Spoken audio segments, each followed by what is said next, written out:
এখানে উপস্থিত সবাইকে জানাই আমার সশ্রদ্ধ জয়গুরু। সেই সঙ্গে আমার শিক্ষকরাও এখানে আছেন, প্লাস যাদেরকে দেখে আমি ছোটবেলা থেকে ঠাকুরকে চিনতে পেরেছি সেই মামা সেই দাদারা আছেন, তাদেরকেও জানাই আমার শ্রদ্ধানন্দিত জয়গুরু। ঠাকুরের দয়ায় আমি এই এসটিইউ ইউনিভার্সিটির একজন এক্স স্টুডেন্ট কম্পিউটার সায়েন্স ডিপার্টমেন্টের।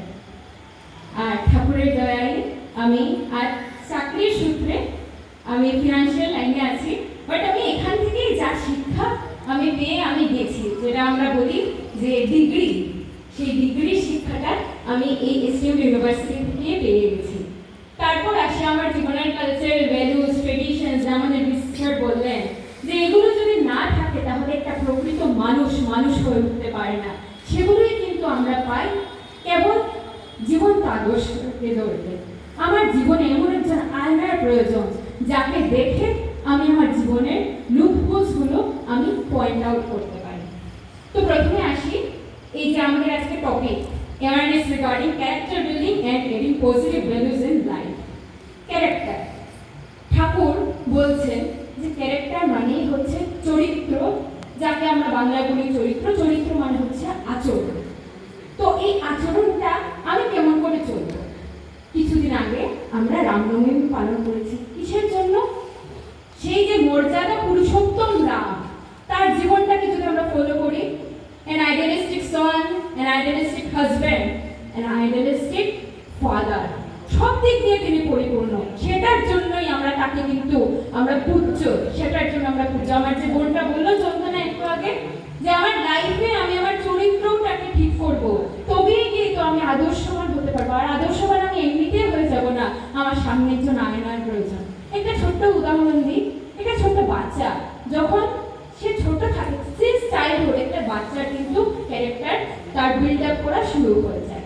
তো সেই ছোট্ট বাচ্চা ঘরে দেখে যে তার মোরাল ভ্যালুজ আছে, খুব একটা ভালো পজিটিভ এনভায়রনমেন্ট, কিন্তু যে সকাল বিকেল তার গুরুজনকে সে প্রণাম করছে, যাই হোক, মানে একটা ভালো ভ্যালুজ থাকে আমাদের সবারই। একটা ঘরে কিন্তু এনভায়রনমেন্টটা ভালোই থাকে। কিন্তু যেই কিনা সে ধীরে ধীরে বড় হয়, সে বাইরে আসে, বাইরে আসার পর সে দেখে তোমার কমপ্লিটলি এনভায়রনমেন্টটা, মানে যাকে বলবো মানে এলোমেলো, সেই এনভায়রনমেন্টটা দেখে সে কিন্তু ডিরেইল হয়ে যায় লাইফ থেকে। সে বুঝে উঠতে পারে না, হি বিকামস কমপ্লিটলি মানে কনফিউজ স্টেটে এসে যায় যে আমি কাকে মেনে চলবো, আমার ঘরের এনভায়রনমেন্ট না আমি আমার বাইরের এনভায়রনমেন্ট, কাকে আমি ফলো করে লাইফে চলবো। তখনই আসে, বললাম না, নীরের রূপী একজনের আদর্শবান জীবন, যাকে দেখে আমি আমার জীবনটা সুখে চালাতে পারি। আর সেটাই কিন্তু আজ আমাদের আচার্যদেব দেখাচ্ছেন কিভাবে সুন্দর পথে চলে, আমাদের ঠাকুরের পথে চলে জীবনটাকে এগিয়ে নিতে চলতে হয়। আমার বোন বলছিল চন্দনা, ঠাকুরের যে একটি বাণী যে I never try to rectify anyone by force rather through love, সেটার পরিপ্রেক্ষিতে একটা গল্প মনে পড়ছে, আমি বলি। ঠাকুর তখন পাবনা থাকতেন, পাবনা আছেন ঠাকুর অবস্থান করছেন পাবনায়। তো ঠাকুরের একজন ভক্ত দাদা, অটল দা, তো সেই দাদা ঠাকুরের উপর খুব রাগ অভিমান করে সেই পাবনায় থাকাকালীনই তিনি ঠাকুরের ওইখান থেকে চলে যান, আশ্রম ছেড়ে তিনি পুরোপুরি চলে যান। বহু বছর পর ঠাকুর যখন দেওঘরে আসলেন, প্রথম শরীর দিকে, তখন ঠাকুর বড়াল বাংলায় একদিন দুপুরবেলা বসে আছেন। তখন তো কনস্ট্রাকশন একদম মানে হয়নি বলতে গেলে।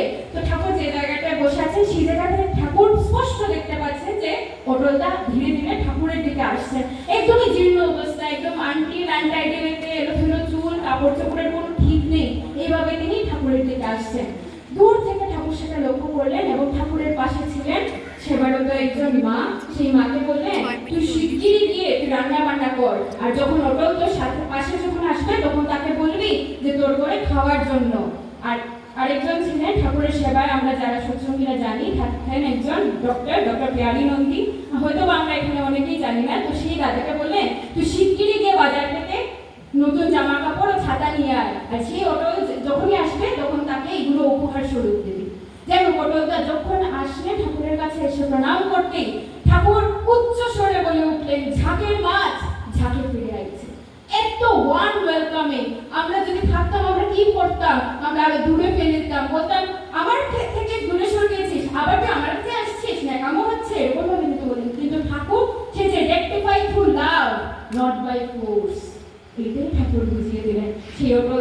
ও ধরে কাঁদতে লাগলেন ঠাকুরের সামনে। ঠাকুর, আমি বিশাল ভুল করে দিয়েছি। যে ঠাকুর, তিনি তো দয়াময়, এইভাবেই তিনি আমাদেরকে ভালোবাসাকে, এবার ঠাকুর একটাই অস্ত্র নিয়ে এসেছেন, সেটা হচ্ছে ভালোবাসা। সেই ভালোবাসা দিয়েই তিনি বোঝাচ্ছেন যে তুমি তোমাকে নিজেকে কাজে তৈরি করো। তোমার যখন একটা আঙ্গুল যখন অন্যদের দিকে থাকবে, চারটা আঙ্গুল কিন্তু তোমার দিকে থাকবে। তোমাকে তোমাকে প্রথমে ঠিক হতে হবে, তাহলেই কিন্তু সমাজটা ঠিক হবে। আর একটা ছোট্ট গল্প বলি, আমাদের আচার্য দেবের মুখেই শোনা আমার এই গল্পটা। এক দাদা, সে শিখ ধর্মাবলম্বী। তো কি হয়েছে, সে ছোটবেলা থেকেই দেখছে যে তার ঘরে খুব ভালো ভ্যালুজ আছে, তার মা বাবারা তার দিদা ঠাকুমাকে খুব সেবা করতে। তো এটা দেখে দেখে বড় হচ্ছে। তো যাই হোক, একটা সময় আসলো যে সময় তাকে বিদেশে পাড়ি দিতে হয়, তাকে ফরেন যেতে হয়, তাকে অ্যাব্রড স্টাডিজের জন্য, এবং সেটা পাক্কা হয়েছে যে সেখানে গিয়ে তার জব একদম পার্মানেন্ট। তো যাই হোক, অ্যাকর্ডিংলি ফ্যামিলিটাও খুব আনন্দে চলছে। একটা সময় আসলো, তার বিদেশে যাবার ঠিক কয়েকদিন আগে তার খবর এলো যে তার বাবার অ্যাক্সিডেন্ট হয়েছে, গুরুতরভাবে অ্যাক্সিডেন্ট হয়। তার বাবা অসুস্থ হয়ে পড়লেন। তো বাবার অসুস্থতার জন্য সে পড়ে গেল কনফ্লিক্টে, যে এখন কি করা, এখন সে বিদেশে যাবে নাকি সে এখানে থেকে তার বাবার সেবা করবে। সে তখন মনে করলো তার ধর্ম বলে, শিখ ধর্মে বলে যে কর্তব্য পালন করাই মানুষের জীবনের প্রধান ধর্ম। সে ফার্ম ডিসিশন নিয়ে নিল যে এখানে থেকে সে যা করার করবে। যাই হোক, তার বন্ধুরা তাকে গালাগালাজ করলো যে তুই একটা পাগল, তুই মূর্খ, তুই এত বড় চান্স জীবনের হারাচ্ছিস। তো সে বললো না, আমি এখানে থেকে যা করার করবো। ছোট্ট একটা মুদির দোকানে তার মুদির দোকান খুললো, সেটাকে সে লোকাল মার্কেট চেইনের সাথে কানেক্টেড করলো। ধীরে ধীরে সেটা অনলাইন ডিজিটাল মার্কেটিং করে তার বিজনেস একদম ফ্লারিশ করলো। ফ্লারিশ করার পর একটা সুপ্রতিষ্ঠিত, কয়েক বছর পর একটা সুপ্রতিষ্ঠিত ব্যবসায়ী হলো। তারপর যখন তাকে জিজ্ঞেস করা হলো যে তুমি তো বিদেশ পাড়ি দিচ্ছিলে, তোমার তো কোনো আফসোসতা নেই? সে বলল যে একদম নাই, কারণ আমি আমার পিতার সেবা করার সুযোগ পেয়েছি, তার চেয়ে বড় সেবা আমার আর কিছু নেই, আর আমি আমার ধর্মটা পালন করেছি। ঠাকুর এইটা শেখানোর জন্য আমাদেরকে এসেছেন। ঠাকুর বারবার একটাই কথা বলছেন যে নিজেকে আগে তৈরি করো, তবেই গিয়ে তুমি সমাজকে তৈরি করতে পারবে। আর সমাজকে তো তৈরি করা, সেটা আমি বলবো আমাদের আচরণ দিয়ে।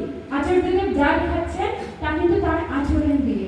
প্রতিদিন আমরা তাকে দেখছি কিভাবে তিনি ডিসিপ্লিন লাইফটা মেনটেন করে চলছেন, সেই সকালে ভোর থেকে একদম রাত্রে শোবার যাওয়ার অবধি পুরোটাই তিনি ঠাকুরকে দিয়ে দিয়েছেন। আর সেটা দেখেই কিন্তু আমরা দেখবো, শিখবো। এখানে অনেকেই আমরা ইউথরা আছি, আমরা যেন এটাই আমাদের চেষ্টা থাকে। পূজনীয় অবিন্দাদা যেটা বলে দিয়েছে, দিনের কতটা মুহূর্ত, মাসের কতটা মুহূর্ত, সপ্তাহের কতটা মুহূর্ত আমি আমার ঠাকুরের জন্য, আমি আমার লাভ লর্ডের জন্য দিতে পারি, সেটা যেন আমাদের কাউন্টিংয়ে থাকে। প্রত্যেকের মঙ্গল কামনা করে আমার বক্তব্য এখানে শেষ করলাম। এখানে অনেক ডিগনিটারিজরা আছে, ওনারা সুন্দর করে আরো ভালোভাবে বলবেন। আমার বলায় অনেক ভুল ত্রুটি আছে, আমায় আপনারা নিজ গুণে ক্ষমা করবেন। জয় গুরু।